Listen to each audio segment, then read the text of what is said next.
Assalamualaikum warahmatullahi wabarakatuh. Saya Ahmad Rizkun Nafis dari jurusan Pendidikan Pengetahuan Sosial kelas A. Nah, di sini saya akan menjelaskan atau mewariskan sebuah materi tentang bagaimana Belanda menjajah Indonesia dan dampaknya. Nah, selama abad ke-18 itu VOC menetapkan dirinya sebagai kekuatan ekonomi dan politik di Pulau Jawa setelah runtuhnya Kesultanan Mataram. Nah, perusahaan dagang ini, Belanda ini telah menjadi kekuatan utama di perdagangan Asia sejak awal 1600-an. Tetapi pada abad ke-18 mulai mengembangkan minat untuk campur tangan dalam politik pribumi di Pulau Jawa demi meningkatkan kekuasaannya pada ekonomi lokal. Lalu pada tahun 1796 itu VOC akhirnya bangkrut dan kemudian dinasionalisasi oleh pemerintah Belanda.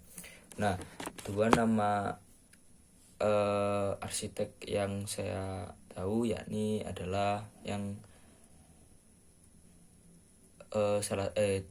satunya itu adalah Herman William Dendels dan yang satunya itu Stanford Raffles. Nah, kedua jenderal ini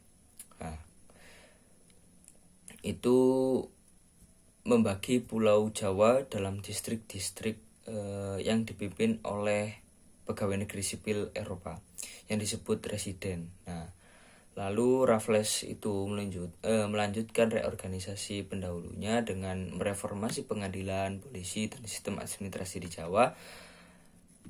Dia memperkenalkan pajak tanah di Jawa yang berarti bahwa petani juga harus membayar pajak. Lalu, namun reorganisasi administrasinya yang diterapkan Raffles juga berarti meningkatkan intervensi pihak asing di masyarakat dan ekonomi Jawa. Lalu, sistem pemerintahan kolonial Belanda di Jawa adalah sistem yang direct, yang langsung, maupun dualistik.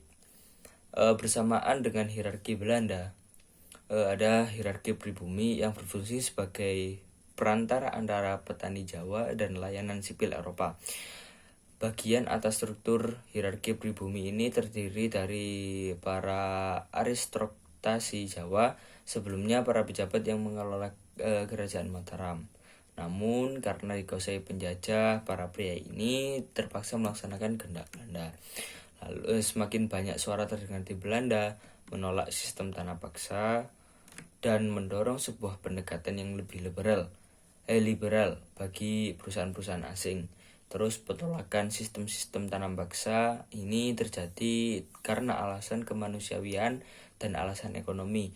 Pada tahun 1870, kelompok liberal Belanda memenangkan kekuasaan di parlemen Belanda dan dengan sukses menghilangkan beberapa ciri khas sistem tanah paksa seperti persentase penanaman beserta keharusan menggunakan lahan dan tenaga kerja untuk hasil panen dengan tujuan ekspor. Lalu kelompok liberal ini membuka jalan untuk dimulainya sebuah periode baru dalam sejarah Indonesia yang dikenal sebagai zaman liberal sekitar tahun 1870 sampai 1900. Periode ini ditandai dengan pengaruh besar dari kapitalisme swasta dalam kebijakan kolonial di Hindia Belanda. Pemerintahan kolonial pada saat itu kurang lebih memainkan peran sebagai pengawas dalam hubungan antara penguasa Eropa dengan masyarakat pedesaan Jawa. Lanjut ke abad ke-19 juga dikenal sebagai abad ekspansi karena Belanda melaksanakan ekspansi geografis yang substansial di Nusantara. Didorong oleh metalisme imperialisme baru, negara-negara Eropa bersaing untuk mencari koloni-koloni di luar benua Eropa untuk motif ekonomi dan status.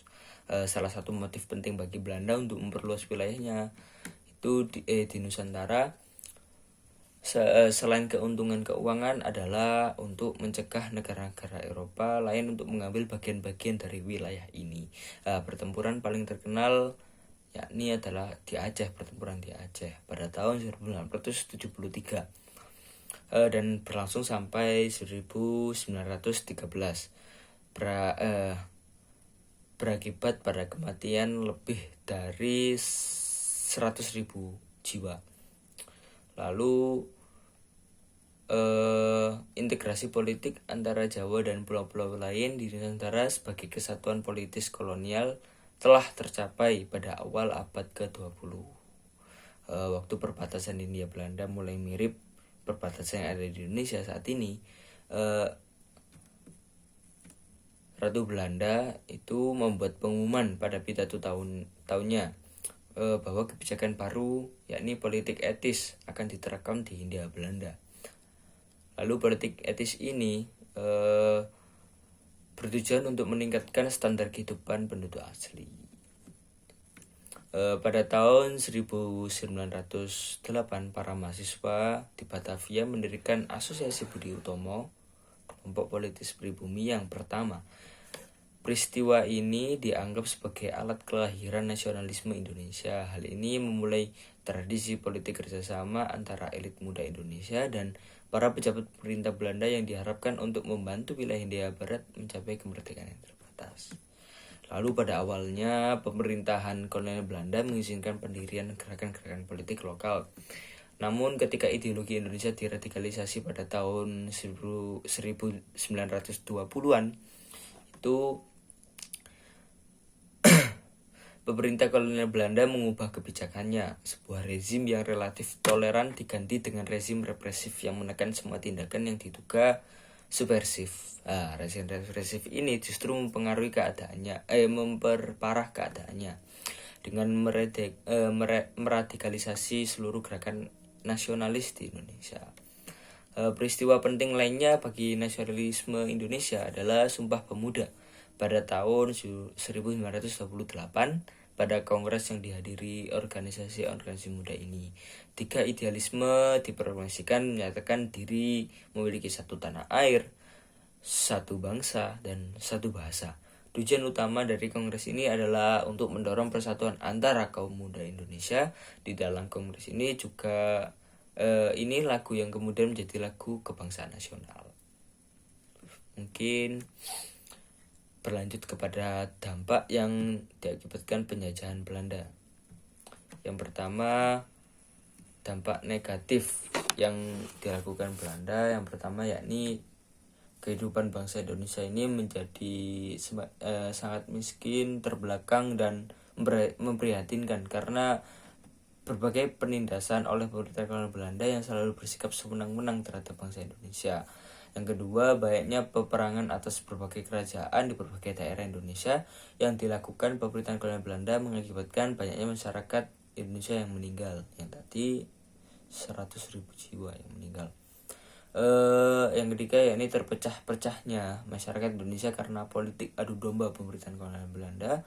Yang keempat, kehidupan bangsa Indonesia yang terkekang karena dikendalikan oleh pemerintahan kolonial Belanda. Namun, ada dampak positifnya. Yang pertama yakni wilayah Indonesia menjadi pusat aktivitas pelayaran perdagangan karena pembangunan pelabuhan-pelabuhan oleh pemerintahan kolonial Belanda. Yang kedua, banyaknya pusat-pusat aktivitas industri yang dibangun yang membutuhkan tenaga kerja sehingga berperan mengurangi angka pengangguran di Indonesia. Dan yang ketiga, terhubung dan berkurangnya jarak tempuh antar Indonesia karena pembangunan jalan-jalan di darat oleh pemerintahan kolonial Belanda. Yang keempat, bermunculannya kaum intelektual yang cerdas di antara masyarakat bangsa Indonesia yang berguna sebagai bibit-bibit pemimpin karena membangun sebuah sekolah serta program pengajaran yang dilaksanakan pemerintahan kolonial Belanda. Dan yang terakhir, yakni pembangunan jaringan saluran irigasi yang dibangun pemerintahan kolonial Belanda yang berguna untuk membantu pengairan lahan-lahan milik petani Indonesia. Mungkin cukup sekian yang saya presentasikan atau yang saya paparkan materi ini. Kurang lebihnya minta maaf. Wassalamualaikum warahmatullahi wabarakatuh.